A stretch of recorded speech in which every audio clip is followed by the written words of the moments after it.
দর্শক মন্ডলী আসসালামু আলাইকুম। আমি এখন অবস্থান করছি আমাদের পাশের গ্রাম অর্থাৎ সিহিদ গ্রামে। আমাদের যে বাগানটি রয়েছে, দীর্ঘ 3 মাস পর এই বাগানে আসা।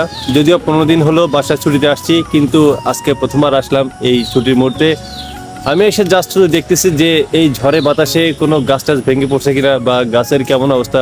তো দেখে অনেক ভালো লাগলো যে গাছগুলো অনেক সুন্দরভাবে বেড়ে উঠেছে এবং আশা করা যায় প্রত্যেকটা গাছ অনেক সুন্দরভাবে একদিন অনেক বড় হবে। এবং আমি দেখলাম যে এই বাগানের পাশে আমাদের পুকুরটা রয়েছে, পুকুরের পাড়ে যথেষ্ট বেড়ে গেছে। তো একটু দেখেন, যদিও আমি আগের ভিডিওতে এই বাগান সম্বন্ধে পুরো ডিটেলসে অনেক কিছু দিয়েছি, তো আজকে এত কিছু বলবো না। আজকে আবার যেতে হবে অন্য একটা বাগানে, দেখি ওই বাগানের গাছগুলোতে কেমন একটা অবস্থা। এই যে দেখতে পাচ্ছেন, এনারা হচ্ছে সিহিদ গ্রামের বাসিন্দা, অর্থাৎ আমাদের যে বাগানটা রয়েছে এই বাগানের পাশেই এনারা থাকে এবং এনারাই দেখাশোনা করে। যদিও আমাদের বাসা থেকে এই বাগানটা অনেক দূরে। ভাবি, আপনারা সবাই কেমন আছেন? ভাবি, বাগানের একটু ভালোভাবে দেখভাল করেন। আমিও আসি না, থাকি না, আব্বু আসে না, বরবাদনের কেউ আসি না। তো দেখলাম যে গাছগুলো তো অনেক সুন্দর হয়েছে। আপনি একটু দেখবেন আর আপনি একটু মিলেমিশে থাকবেন। হ্যাঁ, অবশ্যই। আচ্ছা ভাবি, তাহলে ভালো থাকেন। আমি একটু সামনে আসবো। হ্যাঁ থাকেন। আচ্ছা ভাবি, তাহলে ভালো থাকেন। আমি একটু সামনে একটু এই বাগানগুলো দেখে আসি। আচ্ছা ঠিক আছে, ভালো।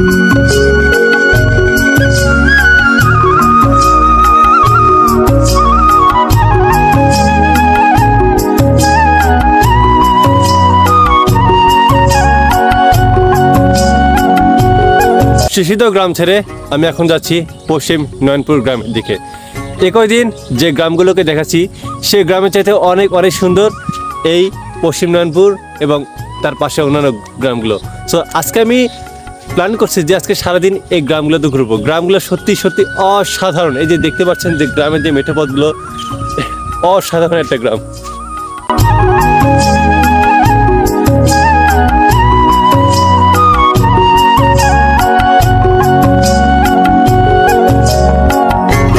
সো আজকে আমি একটা নতুন অ্যাডভেঞ্চার লাইফ লিড করতে যাচ্ছি।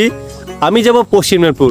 এখন পশ্চিম নয়নপুর যদি আমি রাস্তা দিয়ে যাই আমাকে অনেক দূর যেতে হবে, কিন্তু যদি আমি এই পাশ দিয়ে যাই তাহলে খুব সহজে যেতে পারবো। সো দেখা যাক যাওয়া যাবে কিনা। কাকা, যেতে পারবো তো? আল দিয়ে? আচ্ছা ঠিক আছে। সো আচ্ছা আচ্ছা ঠিক আছে কাকা, রাস্তা ভালো আছে তো? পায়ে দিয়ে যেতে পারবো তো?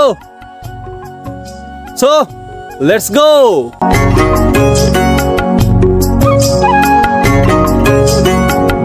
আমি জানি এই রাস্তা দিয়ে পশ্চিম নয়নপুর যাওয়াটা অনেক অনেক কষ্টকর হবে এবং আমি জেনে শুনে এই রাস্তা যাচ্ছি এবং এই রাস্তা দিয়ে আমি প্রথমবার যাচ্ছি। জানি না আসলে কী হবে। আমি একটু আগে যে রাস্তা দিয়ে গেলাম ওটা আসলে প্রচুর কাদাযুক্ত ছিল। এই জন্য আমি এখন এই কঠিন কঠিন জমি মধ্যে আমাকে যেতে হবে। কঠিন কঠিন জমি বলতে আমি এই জন্য বললাম কারণ এই রাস্তাগুলো অনেক দুর্গম এবং সাপটা তো অবশ্যই থাকবেই, কীট পতঙ্গ থাকবে। সো দেখা যাক কি।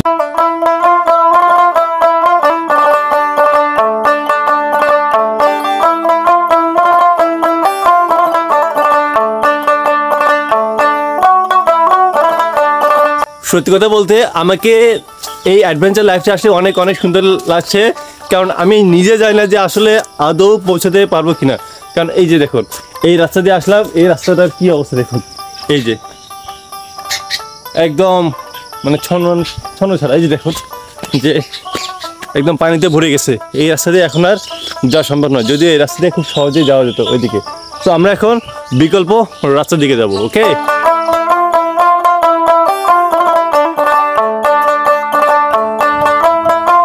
অনেক অনেক অনেক ভালো লাগছে যে আসলে প্রথমবারের মতো আমি আজকে এতটা এক্সাইটমেন্ট এবং আমার মধ্যে এত হ্যাপিনেস কাজ করছে যে দেখুন কতটা সুন্দর।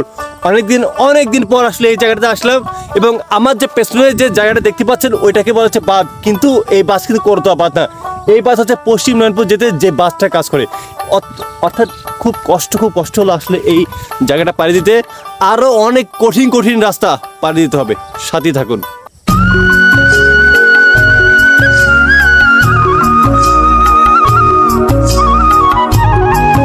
অবশেষে অনেক কষ্ট করার পর আমি আমার গন্তব্যে চলে আসলাম।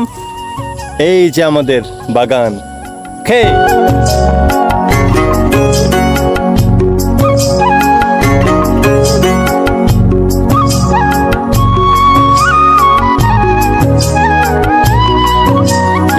আমি ইতিমধ্যে চলে এসেছি আমাদের পশ্চিম নয়নপুরের দিকে অন্য একটা বাগানে। এই যে আমাদের বাগানটা দেখুন, যদিও দীর্ঘ 3 মাস পর এই নতুন একটা বাগানে আমি চলে এসেছি। সো দেখলাম যে আসলে গাছগুলো অনেক ভালো হয়েছে, বাট আমরা যে এই বাগানটা আসলে আমাদের এমনভাবে সিস্টেম করে গাছ লাগানো হয়েছে যেন প্রত্যেকটা বাগান থেকে কমপক্ষে 1 কোটি টাকা যেন আসে। সো এই যে গাছগুলো সবগুলো দেখতে পাচ্ছেন, এগুলো তো সব হচ্ছে আমরা লাগিয়েছি, যদিও বাগানটা আসলে বিশাল বড় এবং সেইভাবেই তৈরি করা হয়েছে। এর আগে যে বাগানটা আপনারা দেখতে পেলেন ওই বাগানের ঠিক একই অবস্থা, অর্থাৎ আমাদের এই গাছগুলোর থেকেই, অর্থাৎ প্রত্যেকটা বাগান থেকে যেন কমপক্ষে 1 কোটি টাকা যেন আসে।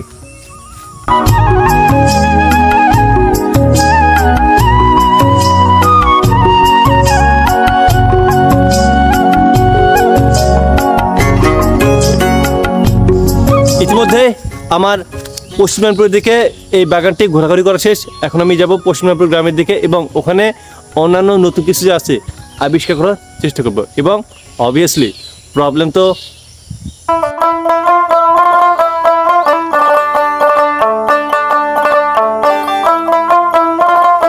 অবশেষে আমি পৌঁছে গেলাম পশ্চিম নয়নপুরের এই বাঁধ ধরে আমাকে সামনে এগোতে হবে এবং আজকে আমাকে দীর্ঘ 10 থেকে 12 কিলোমিটার হাঁটতে হবে। এটা কোনো মার্সি নেই, কারণ অনেক দূর যেতে হবে, অনেক কিছু তথ্য সংগ্রহ করতে হবে এবং আপনাদের জানাতে হবে। কে আসলে পশ্চিম নয়নপুরের দিকে যে বাসটি অবস্থিত, এটি দিয়ে এতটা সুন্দর সেটা আসলে আপনাদেরকে বলে বোঝাতে পারবো না। এই যে দেখুন কতটা সুন্দর, এই পাশে করতোয়া নদী, এটা বাঁধ এবং এই পাশে অন্যান্য গ্রাম। এতটা ভালো লাগতেছে, হয়তো ভিডিওতে হয়তো অতভাবে বোঝানো যাচ্ছে না, but this is awesome man, this is awesome. অসাধারণ একটা প্লেস এবং এই জায়গাগুলো এতটা নিরিবিলি এবং এতটা সুন্দর, এটা আসলে আপনাদেরকে বলে বোঝানো যাবে না কতটা মাধুর্যপূর্ণ এবং কতটা সুন্দর।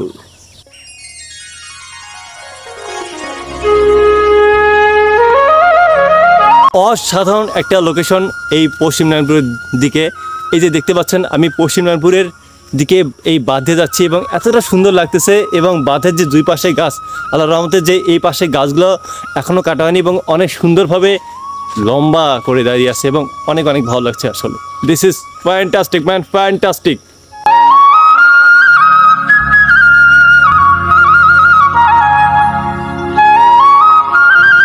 আমি এখন পশ্চিম নয়নপুর গ্রাম ক্রস করছি এবং নতুন এক গ্রামের দিকে যাচ্ছি, বাট আমার এই গ্রামের নাম আসলে খেয়াল নেই, বাট জায়গাটা আসলে অনেক সুন্দর এবং অনেক সুন্দর আছে। তবে রাস্তাটা দেখে একটু খুব খারাপ লাগতেছে, রাস্তাটা অবস্থা খুবই খুবই বাজে।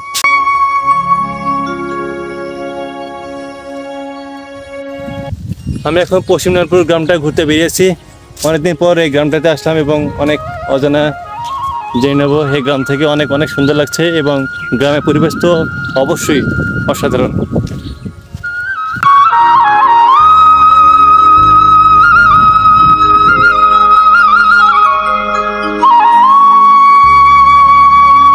সো নদী পাড়ের একজন কাকার বাসায় যাচ্ছি। সো তাদের বাসার পরিবেশগুলো শুধু দেখেন যে আসলে তারা কতটা আসলে তারা কষ্ট করে এই নদী পাড়ে থাকে, মানে গলির পর গড়িয়ে যে দেখতে পাচ্ছেন।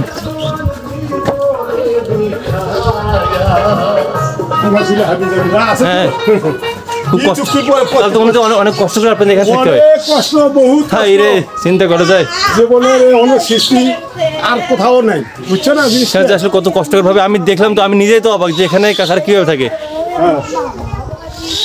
রাস্তাঘাটের পরিস্থিতি কেমন কেমন। আসলে নদী পাড়ের এই এলাকার মানুষদের, বিশেষ করে পশ্চিম নয়নপুর মানুষদের অবস্থা খুবই খুবই শোচনীয় এবং তারা অনেক কষ্টকর ভাবে জীবনযাপন করে। বন্যা এলে আরো বুঝছো,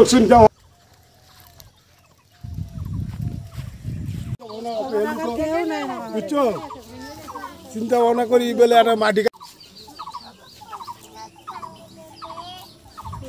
নদীটা তুলে গেলে ওই দিকটা আগের দিকে তো আরো তোলা লাগে, বুঝছো।